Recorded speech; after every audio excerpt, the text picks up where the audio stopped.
Donc a priori, c'est une erreur quand il y a marqué Resh Yud Aleph, apostrophe Aleph, ça veut dire Rabbi Yosef Albo, à mon avis, Sefer et Karim.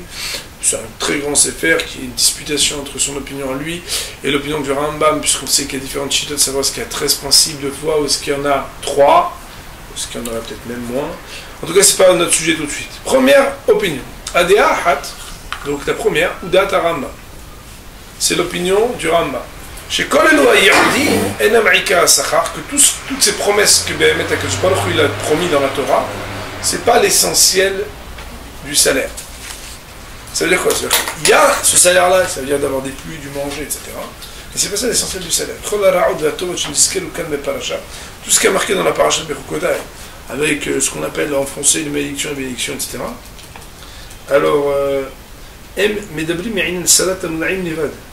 ça vient juste parler de ce qu'on t'enlèvera les difficultés, on va dire, à accomplir, ou est-ce qu'on mettra des embûches à accomplir? Ça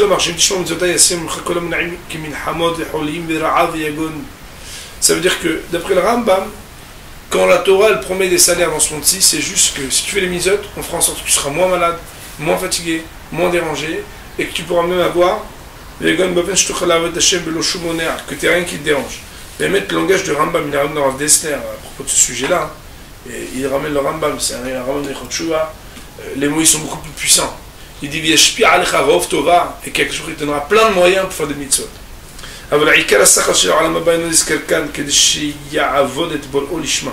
Mais d'après le Rambam, la raison pour laquelle on ne parle pas de l'essentiel du salaire dans ce monde-ci, pardon, dans le monde futur, c'est-à-dire que si la Torah, elle ne mentionne pas dans le détail qu'est-ce que tu vas recevoir dans le monde futur, c'est pour que tu serves à Kadosh Baruch Hu l'ishma de manière dévouée.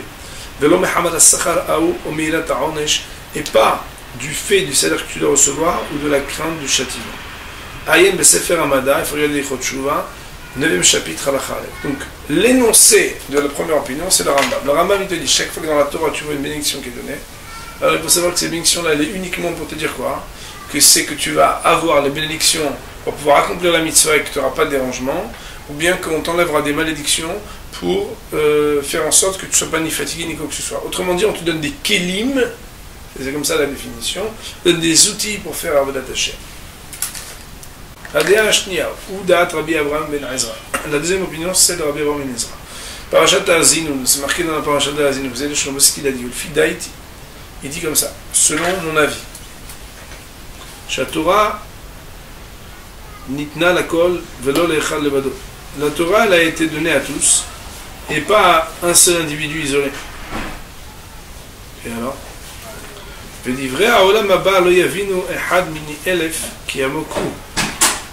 la Torah, elle parle à tout le monde. Et ce qui concerne le Olam Haba, c'est tellement profond qu'il n'y a pas 1 sur 1000 qui va comprendre de quoi on parle. Adkan Deshono. Autrement dit, si on pose la question pourquoi la Torah ne parle pas du Olam Haba, Rambam dit parce que mais sinon tu vas plus faire les choses d'Ishma. Rabbi Eliezer dit pour qui tu te prends pour poser cette question? Tu te prends pour un sur 1000 qui peut comprendre de quoi on va te parler quand on parle de l'Olam Haba.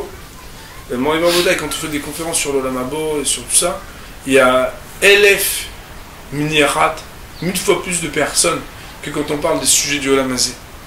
Parce que les gens ils s'y intéressent, mais peut-être que même s'ils s'intéressent, mais en général ils peuvent rien y comprendre, mais les gens s'intéressent. Mais Danto, ça veut dire quoi son opinion? Donc là il a cité des mots, Atkan et Shono. Danto, le Bishikashi le Tser Oto Sachar qui a Gashmi, le Yasigrin Ainen Aruchani. En réalité, son opinion elle vient du fait que c'est très difficile de dépeindre de manière matérielle, donc de concrétiser ou de, on va dire, de manière concrète, de comprendre une concrétude de quelque chose qui est totalement abstrait. Alken, c'est pourquoi la Torah, elle a, on va dire, mis de côté, elle a sublimé, elle n'a pas parlé de cette chose-là, de la plupart des gens, à cause de la limitation de leur conscience et de connaissance. Autrement dit, ça veut dire qu'on va le trouver dans des sfarim qui sont réservés à une autre gente que le peuple, le Hamon Am. Ça, c'est la deuxième opinion. Ça veut dire, voici comment Rabbi Abraham ben Ezra explique pourquoi la Torah, elle n'a pas expliqué explicitement le concept du Olam Haba. Troisième opinion, c'est Rabbi Bachia.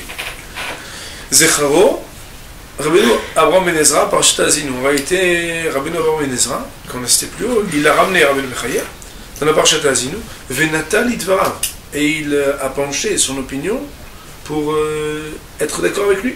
Vegam Ramban, d'ailleurs, cette opinion, elle a ramené aussi dans Ramban. Natal et Dazo, Veu. Et il est que quoi? Il est que quoi?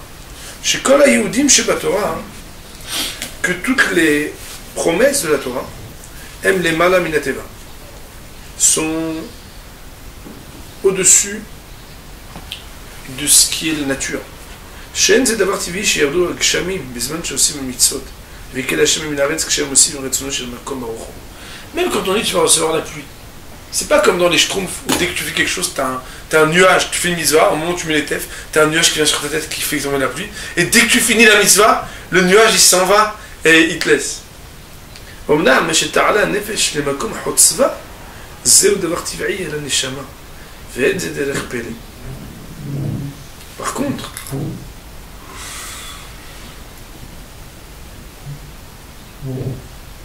ce que l'âme va retourner de là où elle a été, on va dire,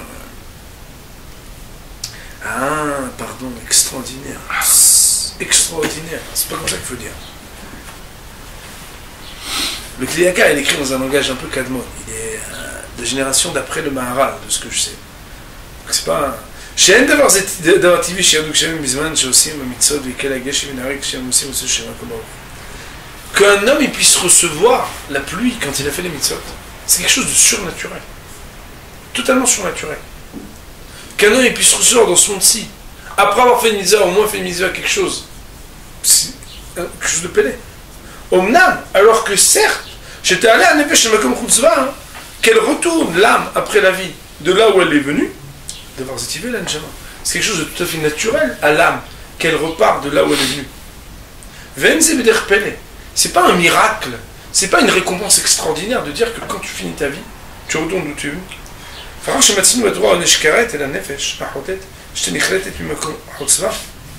Puisqu'on voit que dans le châtiment du carré de l'excommunication, c'est exceptionnel qu'on dise que Béhémet elle soit retranchée et qu'elle puisse plus retourner de là où elle vient.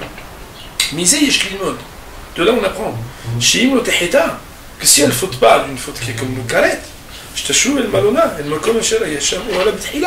c'est que c'est naturel, comme s'il y avait un aimant qui reprend ce qui est à l'origine, le lieu, on va dire le berceau de l'âme.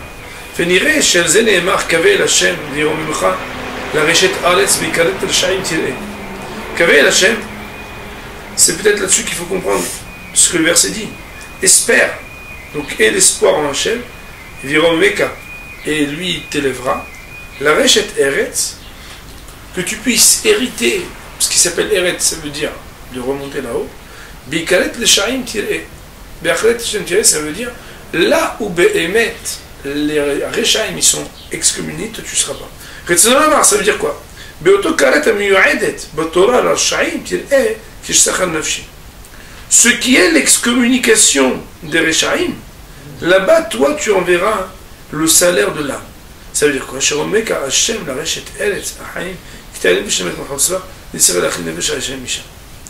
comprendre ce que ça veut dire. Je ne comprends pas ce que ça veut dire. Je vais relire jusqu'à qu'on comprenne, mais pris la trêve. Kol HaYehudim Sheba Torah em lemala min hateva. Chaque chose que il offre comme salaire, c'est au-dessus, c'est surnaturel. She'en ze davar tiv'i sheyardu gshamim bizman she'osim hamitzvot ve'kala hageshem min haaretz kshem osim ratzono shel makom baruch hu. C'est pas naturel qu'un homme il reçoive des pluies au moment où il fait les mitzvot et qu'il ne reçoive plus de pluie au moment où il ne fait pas les mitzvot. Omnam ashtala nefesh le makom chutzva c'est davar tiv'i la neshama. Alors que ce qui va se passer quand l'âme elle retourne, ça c'est quelque chose de naturel pour la neshama. Et c'est pas quelque chose d'extraordinaire ou de fantastique. Et quand on voit que il existe une peine d'excommunication de l'âme qui va être retranchée à Hotet quand elle faute, qu'elle ne pourra plus retourner de là où elle était bercée, De là, il faut apprendre. Que si elle ne faut pas, qu'elle retournera, on va dire les choses ici naturellement, dans la nature ontologique de l'âme, de là où elle est élevée. Et après, il dit que c'est la prière que l'on fait en disant qu'avec la Shemuram, Meka, la Reshet Ares, Bechret, Reshaim tiré. Précisément, באותו כרת המיועדת בתורה לרשעים, dirait qu'il y a Sachar Nafshi. Le fait que certains, parce qu'ils sont punis, ne peuvent pas retourner de là où ils sont, toi tu te rendras compte que Béhémet, pouvoir avoir l'âme qui retourne auprès d'Hachem, c'est le Sachar Nafshi. Je remets qu'à Hachem, la Reshet Ares, Kitala, Nefesh Tema François, et c'est la Khlit, Nefesh Arshaim Michel. Moi, ce qui me dérange dans ce texte, qui ramène ici, en tout cas de la manière qu'elle le présente, c'est que, d'un côté, il veut dire que chaque récompense de la Torah, elle est surnaturelle, et de l'autre, il présente comme un salaire en soi, un salaire naturel, que l'âme, elle retourne dans son berceau, alors que les Rechaïm, eux, ils en sont privés. Comment vous comprenez? Cette troisième opinion réclame qu'on ouvre le Ramban et Rabbeinu Behaye pour comprendre. Parce qu'il y a quelque chose d'ambivalent. D'un côté, on parle que Béhémet, quand c'est dans ce monde-ci, c'est quelque chose de surnaturel d'avoir la pluie contre l'épisode et qu'on n'est plus contre l'épisode, alors qu'il dit qu'il y a un salaire qui est naturel, c'est que l'âme retourne dans son berceau après 120 ans, quand il n'a pas été excommunié. Ben, ça veut dire quoi? Béhémet, ça veut dire que le salaire dans ce monde-ci, au monde après. Le Davidjouk. Alors, bon, le Tirouti voudrait dire que quoi? Que la Torah, elle ne parle que de ce qui est surnaturel. Ce qui est naturel, elle n'a pas besoin d'en parler, parce que l'âme retourne. Alors, elle m'a essayé à la besoin d'en parler, c'est pour ça que ça répond aux accusations des gens. Mais ce qui est surnaturel, la Torah a besoin d'en parler? Peut-être, mais bon, il faudrait quand même approfondir. Adéa Révéry, quatrième opinion. Les Bishé Béhémet, on va mettre un petit peu la vitesse, parce qu'il y a beaucoup de questions très intéressantes, et comme on n'a pas beaucoup de temps, il faut aller vite. Les Bishé Béhémet, à l'époque, tout le monde rejetait l'omnipotence et la providence d'Hachem. Et il disait que tout ce qui a été fait ici, c'était d'une manière qui vient, ça veut dire ici pas voulu, qui vient. Que les gens disent, ouais, mais de toute façon, c'est le hasard qui fait tout. Les pluies, les vents, la météorologie, tout ça, c'était. Kajj Baruch Hu, il a voulu les Amet Pinata Jgaha, authentifier la providence, Aliédé Yehudim Enu, grâce à ses promesses. Que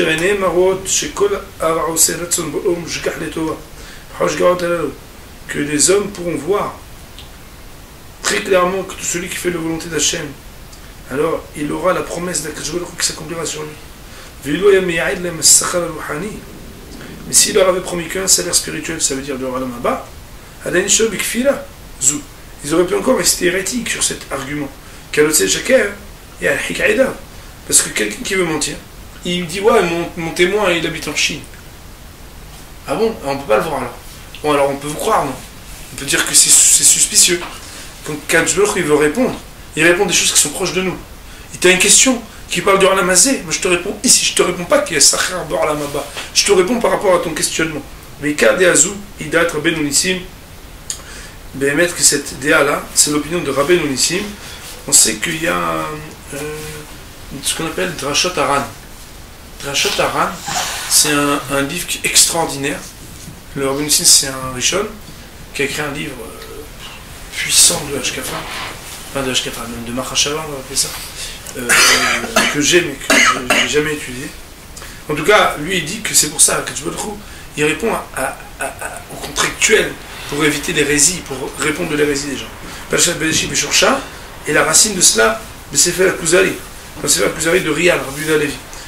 Kishama la Kuzari et la Havel, comme quand le roi des Khazars il a dit aux Juifs, Ro'e ani sheyardez ulatrem, shmenim v'deshelim yotel miyarudchem. Et Shiva Havel, Kulam lehal amarit.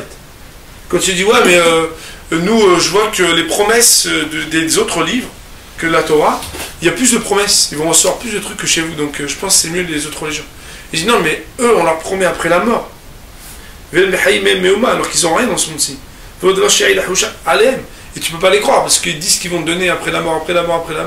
Comment tu peux les croire? Amar Kuzari, Velo Raiti Hamam Mamin Bi'udi Mamit Arim Niknuta Me'era. D'ailleurs, c'est pas parce que les gens, tu leur dis qu'il va y avoir plein de choses après la mort, qu'ils vont faire plein de choses ici.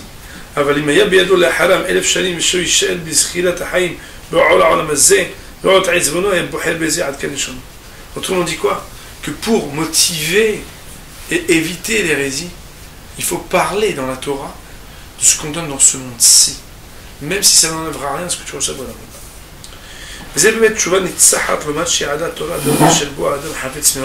Et c'est pour ça qu'on peut comprendre que la Torah, plutôt que de parler de ce qui n'intéresse pas l'homme dans ce monde-ci, elle a parlé de choses qui intéressent l'homme dans ce monde-ci. Et moi j'ajouterais, pour Hazé Mahamad va, sors dehors, écoute de quoi les discussions sont faites dans les autobus, et dans les trains et dans les avions. Les gens ne parlent pas que du Olam Haba et du salaire de Olam Haba, ils parlent beaucoup plus de dollars et de euros et de shekels, qu'a priori elle n'aura pas vers la mort. Ça c'est la quatrième opinion. Adéa Hamishit, cinquième opinion. C'est quoi de Kabbalah Torah? Parce que comme avant de recevoir la Torah, Ayu Avdim Kochavim Mazalot, il faisait là-bas les Avodah Zara, parce qu'il faisait un service pour qu'il y ait les récoltes. Ou là avec Shamim Be'itam, et il faisait un autre service pour recevoir les pluies.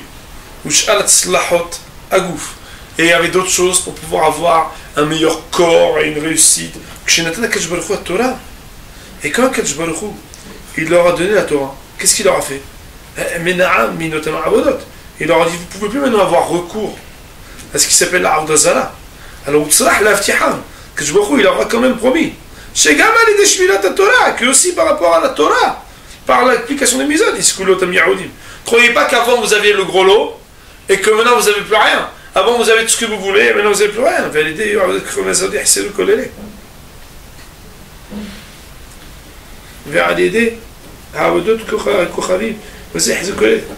À mon avis, c'est une erreur.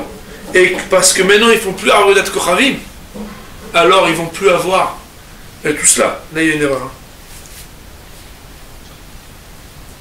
Aval Haya Olam Haba, mais Béhémet, pour parler du Olam Haba, l'autre Salach li Adam. Ça, il n'a pas besoin de leur dire. Qui gam à l'idée au tam avodot, là, il mouftahibo. Parce que même avec la avodat al-Kochavim, ils n'avaient pas de promesse qu'ils allaient avoir Olam Haba après la vie. Tout ce qu'on leur promettait, c'était que des choses de ce monde-ci. La Torah qui vient contre la Avodah Zara se positionne par rapport à ce que la Avodah Zara promettait de certains. Vous êtes Rav Saadia, le Sefer Haemunot, et c'est l'opinion de Rav Saadia et Gaon, dans le Sefer qui s'appelle Haemunot Ve'aderot. C'est un très grand Sefer. Il y a, on va dire, 3 grands Sefer. Un jour, Be'ez Tachem, il faudrait qu'on étudie les 13 principes d'Haemuna. Il y a des chitotes. Il y a les Shel Rav Saadia et Gaon, et les Shel Rav Yosef Albo. Donc, c'est Rav Saadia et Gaon, c'est Haemunot Ve'aderot. Rav Yosef Albo, ce qu'on appelle Sefer Haïkalim. Et il y a, bien entendu, les Shlosh et Srei Ikarim du Rambam. Sefer Haemunot Asherlo, Vegam Sefer Moreh Nevuchim Chelek Gimel. Et c'est aussi ce qui Béhémet est marqué dans le Rambam, dans la 3e partie du Moreh Nevuchim, le guide des égards. Ashtera Shishit, 6e opinion.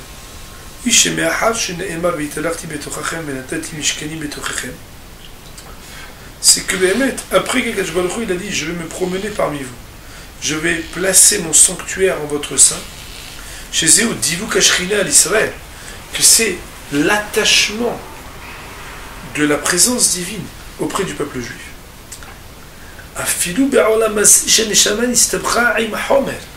Que même au moment où la Neshama elle est dans la matérialité, elle baigne dans un monde matérialiste, dans un monde qui est un monde du corps et de la matière, si déjà dans un monde pareil, à la première lecture du verset on dit là où t'es, j'irai me balader avec toi. Partout où t'es, je suis avec toi, je me promets. Si déjà dans un monde qui est à ce point matériel et matérialiste, Hachem il est avec toi. On n'a pas besoin de le dire.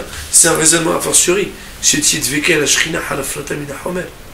déjà là-bas il vient avec toi, a fortiori quand tu vas faire les mitzvot, alors les marassés, quand tu vas après quitter ce monde, que tu seras proche de la Shrina. Il est comme Shahadot Datot Mezuyafot Halam Babel. Il y a Talon Gebehayar le Mazé. Extraordinaire à Botay. Tout ce que les autres ils promettent après la mort. Hachem lui dit mais attends, t'attends après la mort, moi je viens maintenant. Ce qu'eux ils te proposent après la mort, moi je te le propose chez toi. Tu fais le mitzvot, je me rapproche de toi. D'ailleurs, la névoie, c'est-à-dire la parole d'Hachem qui était portée par les prophètes, elle le démontre.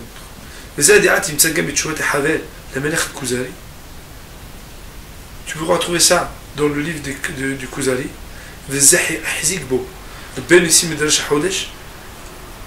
Et c'est comme ça que le Benonissim, donc dans les Drashot Aram, il a aussi tenu cette opinion-là. Nous allons maintenant dire la 7e opinion.